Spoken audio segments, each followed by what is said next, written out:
Друзья, дорогие зрители, здравствуйте! Я предлагаю гадание Овну на март 2022 года. Но знаете, подумала, что март не может быть и не должен быть слишком веселым месяцем, да? Потому что и в этот раз, и, в общем, по-моему, всегда в марте начинается и иногда продолжается Великий пост, великий, ужасный. Мы вспоминаем жертвы Христа. И должны себя ограничивать. Ну, по крайней мере, в церковно-народном календаре март, он вот такой. И в этот раз, 7 марта, начнется Великий пост. Так или иначе, он предполагает какие-то, ну, знаете, ограничения для нас. Хорошо бы, если бы это было в нашей жизни. Отказ от сладостей и других удовольствий. От шопинга, говорят, еще очень уместно. Итак, Овны. Про разные области вашей жизни я спрошу карты. Сначала работа. 3 карты на работу. Следите за руками, как всегда. 1, 2, 3. На работу вам достается очень уместная 10 жезлов. Вдохновляющая карта влюбленной и еще более вдохновляющий туз кубков. Но знаете, хороший набор. Тема работы будет для вас актуальной, активной и, в общем, благосклонная, да, к вам. Самая уместно объяснимая здесь карта – это 10 жезлов. 10 жезлов описывает работу как таковую, причем работу трудную. Это и возможность найти новую работу или чем-то новым заняться, и при этом это трудно. Это по-настоящему проверяет вас на прочность. И, скорее всего, это ваш собственный выбор. 10 жезлов, карта гордецов. То есть она говорит, что в работе, в своих профессиональных бизнес-проектах вы возьметесь за что-то трудновыполнимое, но именно с таким долгосрочным планом, чтобы этот самый план перевыполнить, чтобы премию заработать, например, или какие-то другие знаки внимания от руководства и от неба. Вот. Работать, возможно, с надрывом даже придется. Карта влюбленные, главная карта выбора также здесь. Говорит о том, что да, придется выбирать между работами 2, между бизнесами 2, между концепциями, в конце концов, профессиональными какими-то 2, а может и не 2, может и больше даже. То есть вы станете в марте на пороге вот прям какого-то выбора серьезного, от которого зависит ваше будущее на долгое какое-то время. Этот выбор надо сделать правильно. А также туз кубков здесь. Но туз кубков в таких гаданиях традиционно трактуется как подарок. То есть подарок буквально, может быть, от человека к человеку. Что-то, что из рук в руки вам передается. А может быть подарок, ну, в таком метафизическом смысле, знаете, новая работа как подарок судьбы. Или просто перемены на работе, там, смена руководства или смена организационно-правовой формы вашей компании. Все это как подарок. То есть одарить вас люди неба могут самыми разными вещами, мелкими, крупными. Самое главное, что как вы это воспринимаете. Воспринимаете как подарок. Карты очень действительно хорошие, радостные. Это и профессиональный подъем, карьерный подъем. Туз кубков имеет, конечно, непосредственное отношение к любви и может многим овнам обещать служебный роман. Дальше деньги. Задайте картам вопрос про ваши деньги. Что вы хотите узнать про ваши деньги? Будут они или нет? Большие или нет? Куда денутся или останутся при вас? 1, 2, 3. Про деньги вам расскажут 2 мечей, 6 жезлов и карта императрица. Тоже, кстати, очень хороший набор. Самая большая карта здесь императрица. Одна из крупных денежных карт в колоде Таро. Она говорит о благосостоянии, хороших заработках, премии, прибыли, возможность найти какие-то новые доходы. Это все понятно, да, ну то есть легко, даже не будучи знакомыми с картами Таро, легко догадаться, что императрица – это персонаж богатый, Потому что сидит на троне, очень-очень многим распоряжается. Карта это ресурсная, в данном случае ваши ресурсы, деньги. И я все-таки акцентирую на том, что императрица очень-очень щедрая. Щедрая. Вот когда к вам в марте придут эти большие деньги, ожидаемые или новые, или когда вы избежите трат каких-то, да, избежать трат это все равно, что заработать. Иногда говорят, даже сэкономить это все равно, что заработать. Вот. В общем, когда вы почувствуете себя вот в ресурсе, в порядке с денежной точки зрения, не забудьте про щедрость, не забудьте потратиться где-то и не на себя. Шестерка кубков обещает, шестерка, простите, жезлов, карта победителей. Победителей. Обещает какой-то заметный триумф с деньгами. Выгодно ли вы что-то продадите или купите, или действительно устроитесь на какую-то высокооплачиваемую работу, достигнете много прибыли в бизнесе. Самое главное, что шестерка жезлов – это очевидный, заметный успех, который все увидели. Ну, знаете, успех разный бывает, и не бывает, говорят, плохого. Но бывает успех сокрытый, который хочется скрывать и лучше, да, где-то затаить. А есть вот успех, который, знаете, на показ. Если начальство хвалит и поощряет, то это все с фанфарами, с бубнами, знаете, приходят вот так вот. Так и здесь ваш вот этот финансовый успех, состоятельность ваша очень заметна другим людям, не только вам. И вам захочется похвастаться. Это могут быть и дорогостоящие покупки, какие-то статусные вещи, там, дорогая машина, не знаю, часы за 37 миллионов рублей. Вот. Но, то есть, что-то на показ здесь идет. Так много. И щедрость, понимаете, не забывайте про щедрость. Тоже на показ. Потому что если вы показываете свою успешность денежную, то предполагается, что к вам ручки потянутся, да? Потому что если не хотите, чтобы просили, значит, не показывайте. Раз показываете, значит, уже люди имеют право и обратиться, может быть, родственники.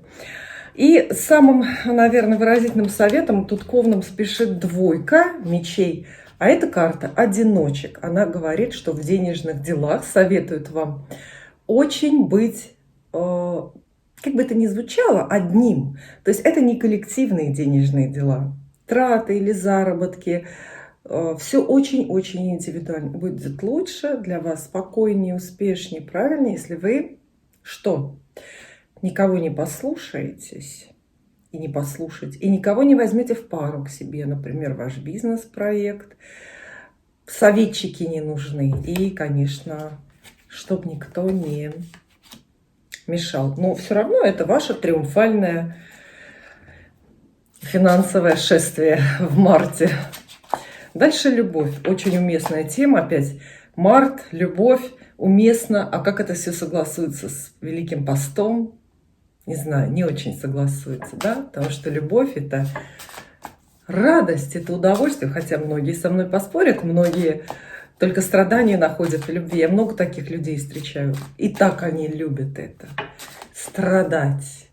Вот такая любовь в пост можно, да, вот так вот, от ревности мучиться. Вот это самое постненькое занятие. Вот, ну, посмотрим, что Овнов ждет на тему любви. 3 карты. 1, 2, 3. Про любовь. Все 3 старшие аркана. А это значит, что тема любви серьезная, крупная, может превалирует даже над другими. Справедливость, карта маг и карта колесница. Не знаю, я даже теряюсь, с чего начать. Наверное, самое спонтанное и первое здесь в ряду – это карта колесница. Она говорит о переменах, не выбранных вами. Неожиданные перемены, странные, может быть, неуместные или поспешные, рискованные, какие-то авантюрные, связанные с вашим вот этим романтическим или личным каким-то статусом. Что-то меняется. У кого-то меняется избранник, у кого-то одиночество сменяется на парную жизнь, у кого-то наоборот парная жизнь превращается в какое-то тотальное одиночество. В общем, колесница – это, знаете, некий вихрь, такой энергетический, космический ветер.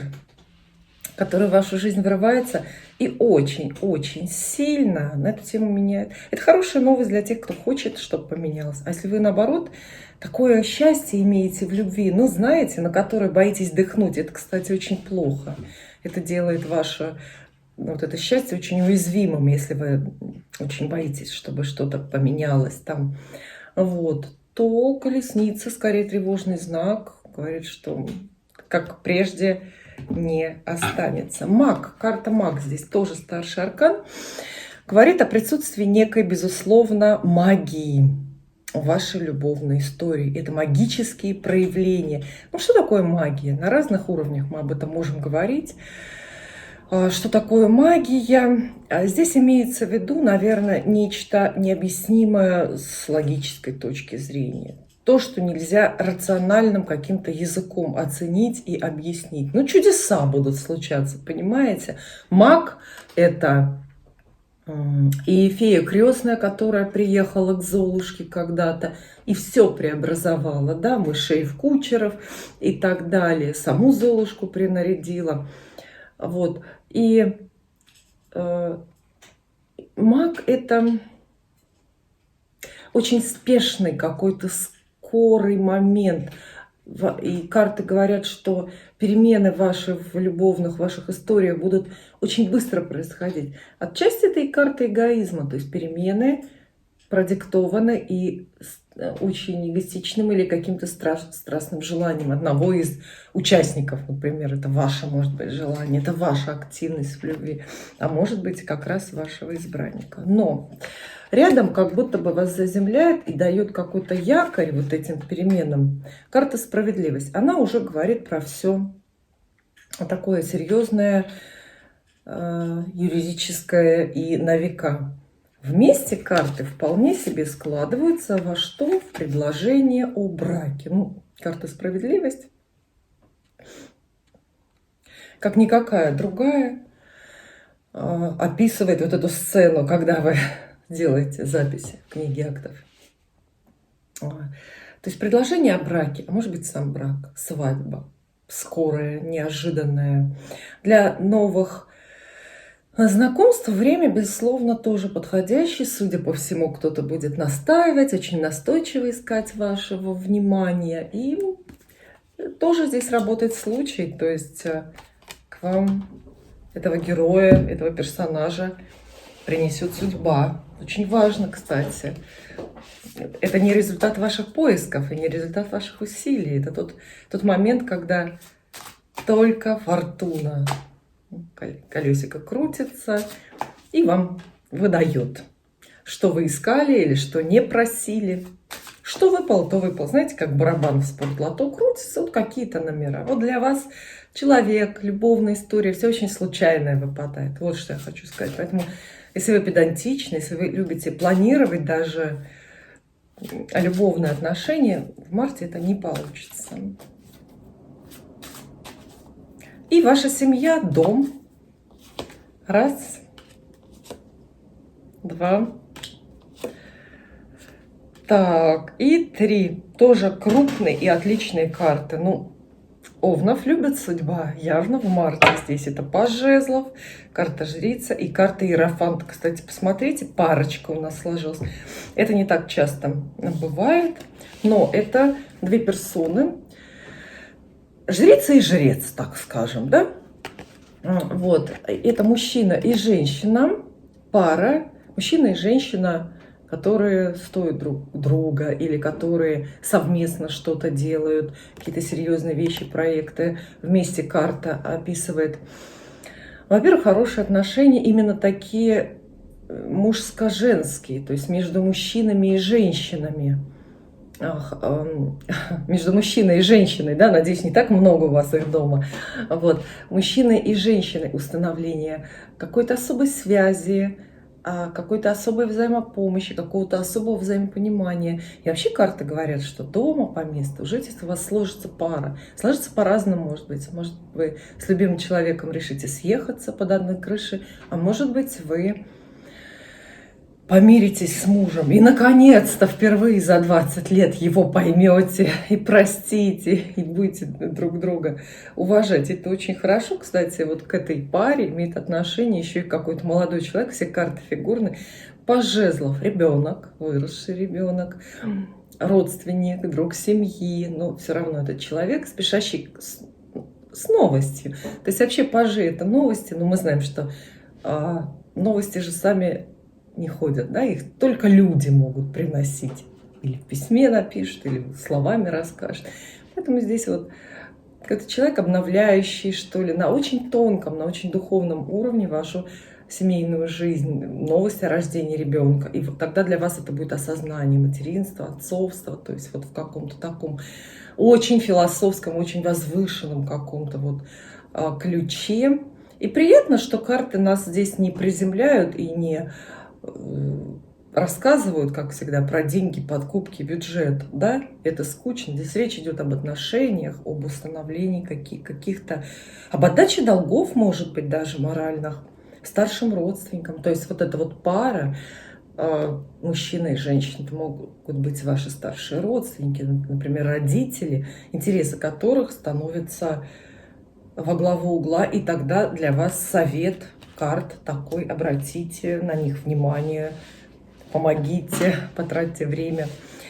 И те самые деньги, которых у вас будет так много. Что же, я благодарю овнов за просмотр, гадание. Еще раз вас поздравляю с новой, свеженькой, наступившей весной. Прошу вас присылать вопросы и комментарии в мою рубрику «Вопросы и ответы». Есть такая для новых зрителей, сообщаю, очень интересная. И увидимся